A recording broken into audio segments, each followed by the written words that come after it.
Kolkata college স্ট্রিটে হাঁটতে হাঁটতে পুরনো বইয়ের যে বিভিন্ন স্টল আছে সেখান থেকে আমার হাতে একটি অসামান্য বই আমার হাতে আসে। আমার নজরে পড়াতেই আমি বইটা সঙ্গে সঙ্গে কিনে নিই। The true story of Taj Mahal, written by P.N. Oak. এই P.N. ওক সম্বন্ধে একটা দুটো শব্দ না বললে খুব অন্যায় করা হয়।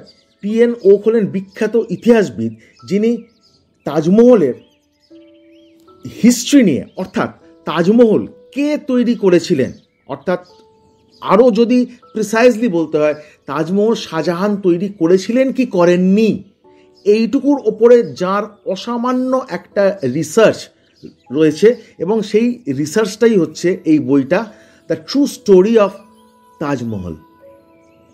সেই বইটা এক নিঃশ্বাসে পড়ে শেষ করে আমার মনে হলো যে সেই বই থেকে কিছু সারাংশ, কিছু কথা এই ভিডিওর মাধ্যমে আপনাদের সামনে আনলে আপনাদেরও বোধহয় খানিকটা সুবিধে হবে। প্রশ্ন হচ্ছে, আমরা যেটা জানি সেটা হচ্ছে সম্রাট শাহজাহান তার স্ত্রী মমতাজের স্মৃতিতে, মমতাজ মারা যাবার পরে তার স্মৃতিতে তাজমহল তৈরি করেন, যেখানে মমতাজের সমাধি আছে। মমতাজের প্রতি শাহজাহানের অনুরাগ এতই বেশি ছিল যে তিনি মমতাজের স্মৃতিতে এইটা তৈরি করেন। কিন্তু আদৌ থেকে সে কথা সত্যি? যদি শাহজাহানই তাজমহল তৈরি করতেন, তাহলে শাহজাহানের আমলের, শাহজাহানের দরবারের যে দলিল দস্তাবেজ, সেখানে তাজমহল কথাটার উল্লেখ থাকত। কিন্তু সেখানে উল্লেখ পাওয়া যায় তাজ-ই-মহল। তাজ-ই-মহল আর তাজমহল দুটো কথা এক নয়। আমি যদি ধরে নিই যে তাজমহল সত্যি শাহজাহান তৈরি করেছিলেন তার স্ত্রী মুমতাজের স্মৃতিতে, তাহলে মহল কথাটা কখনোই আসতো না, কারণ মহল বলতে কোনো একটা বাড়িকে বোঝায়, কোনো সমাধিস্থলকে বোঝায় না।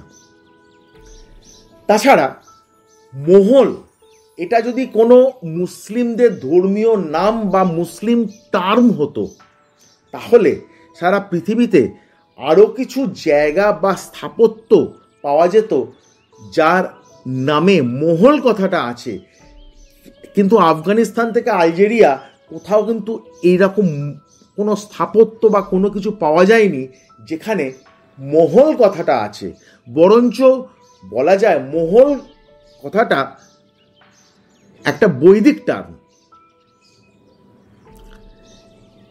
এর পরবর্তীতে মমতাজের স্মৃতিতে যদি তাজমহল তৈরি হয়ে থাকে, তাহলে মমতাজ এইটা যদি ইংলিশে আমরা যদি এটা স্পেলিং করি, তার স্পেলিংটা দাঁড়ায় MUMTAZ, অর্থাৎ মমতাজের যে তাজ, সেই তাজের স্পেলিংটা হচ্ছে TAZ।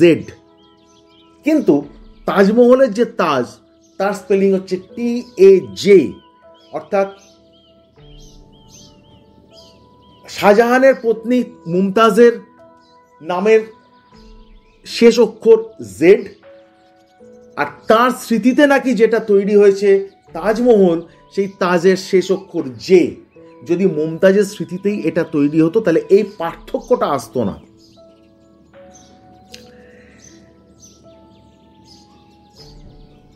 শাহজাহানের সময় বিভিন্ন ইউরোপিয়ানরা নানান কাজে, হয়তো ঘুরতে, হয়তো ব্যবসার কাজে ভারতে এসছেন, এবং তারা শাহজাহানের দরবারে গেছেন বা ভারতের বিভিন্ন জায়গাতে ভ্রমণ করেছেন, এবং তাদেরকে যেটা সবথেকে বেশি অ্যাট্রাক্ট করেছে, যে স্থাপত্যে তারা সবথেকে বেশি অ্যাট্রাক্টেড হয়েছিলেন, সেটা হচ্ছে তাজ-ই-মহল, যেটা প্রাক্তন বহু পুরনো সংস্কৃত নাম তেজ ও মহালয়া থেকে আসছে। তেজ ও মহালয়া একটা শিব মন্দিরকে ইন্ডিকেট করে। কিন্তু শাহজাহান এবং তার পরবর্তীকালে আওরঙ্গজেব সেই সংস্কৃত টার্মটাকে অ্যাভয়েড করে এটার নাম রাখলেন তাজমহল। সেই সংস্কৃত নামের সঙ্গে মিল রাখলেন, কিন্তু টার্মটাকে চেঞ্জ করলেন, সামান্য চেঞ্জ করে নাম রাখলেন তাজমহল, এবং যেটাকে একটা সমাধিস্থল হিসেবে তারা জনগণের কাছে, পাবলিকের কাছে সেটাকে আনলেন।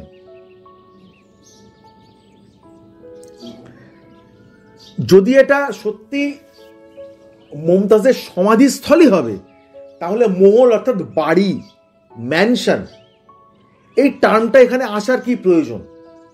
আসার কথা নয়।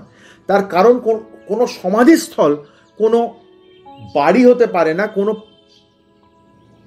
কোনো প্রাসাদ হতে পারে না। সমাধিস্থলটা সমাধিস্থলই হবে।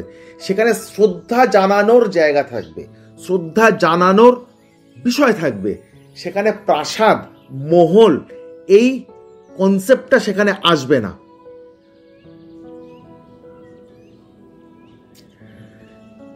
তাজমহল এই নামটা মমতাজের সমাধিস্থলের নাম কেন দেওয়া হলো? যেখানে তেজ মহালয়া একটা বৈদিক সংস্কৃত শব্দ রয়েছে যার অর্থ শিব মন্দির, সেখানে তাজমহল এই নামটা মমতাজের সমাধিস্থলের নাম কেন হলো?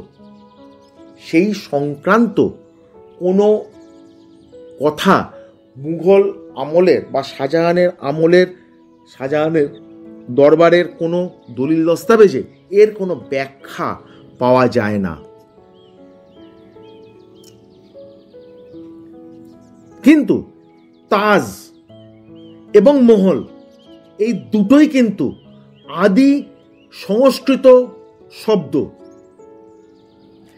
এবং তেজ ও মহালয়া এটা একটা শিব মন্দিরকে এটা ইন্ডিকেট করে। অর্থাৎ অ্যাপারেন্টলি এই নামটাকে যদি আমরা অ্যানালিসিস করি, পিএন ওক ও ইতিহাসবিদ পিএন ওক এই নামটাকে যেভাবে অ্যানালিসিস করেছেন, সেই অ্যানালিসিসের ভিত্তিতে কোনো এখনো অবধি আমরা যতদূর আলোচনা করলাম, যতদূর বললাম, আমরা কোনো নির্দিষ্ট জায়গায় আসতে পারছি না যে শাহজাহান এটা তৈরি করেননি। কিন্তু একটা সন্দেহ দানা বাঁধছে যে আদৌ শাহজাহানের পত্নী মুমতাজের স্মৃতিতে এই তাজমহল তৈরি করা হয়েছিল কি হয়নি। এর পরবর্তী অধ্যায়গুলোতে আমরা আরও বিশদে আলোচনা করব। আজকের অধ্যায় এই অবধি।